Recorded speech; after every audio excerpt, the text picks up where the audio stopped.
नमस्कार, माझे नाव राजेश उदयकुमार भावसाळ. मी श्री सरस्वती भुवन प्रशाला औरंगपुरात छत्रपती संभाजीनगर इयत्ता 6वी फ इथे शिकतो. मी आज तुम्हाला मी विकसित भारत मध्ये वोकल फॉर लोकल हा विषय निवडला आहे. यासाठी जे वस्तू आहे मी इको फ्रेंडली तरीकेने बनवले आहे. पण दाखवतो. ही आहे टोपी.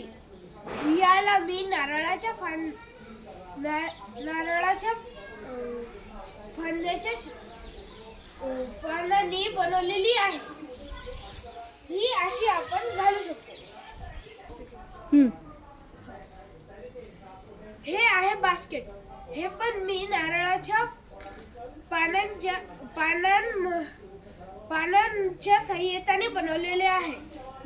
याला आपण फुलं गोळा करण्यासाठी किंवा इतर भाजी फळे ठेवण्यासाठी वापरू शकतो. ही मी नारळाच्या पानांच्या शेंड्यांनी बनवलेली पर्स आहे. याला आपण इतर सामान वही या छोट्या वस्तू ठेवण्यासाठी आपण वापरू शकतो.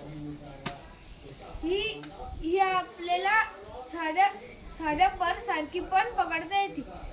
जी आपली खराब झालेली पर्स आहे ती लवकर आपल्या पर्यावरणामध्ये मिसळत नाही. यामुळे आपण ही नारळाच्या पानांनी बनलेली पर्स या बॅग वापरू शकतो. हे आहे आदिवासी कालीन वस्त्र. याला आदिवासी लोक आजही वापरतात आणि जे आपले कापूस या नायलॉन सारखे जे टी शर्ट पॅन्ट आहे किंवा जीन्स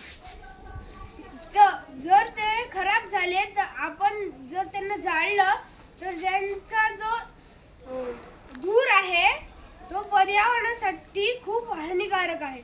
यामुळे आदिवासी लोक आपले जंगल वाचवण्यासाठी हे वस्त्र वापरतात. मी तुम्हाला लावून दाखवतो. हे आदिवासी लोक ह्या पद्धतीने वापरतात. धन्यवाद.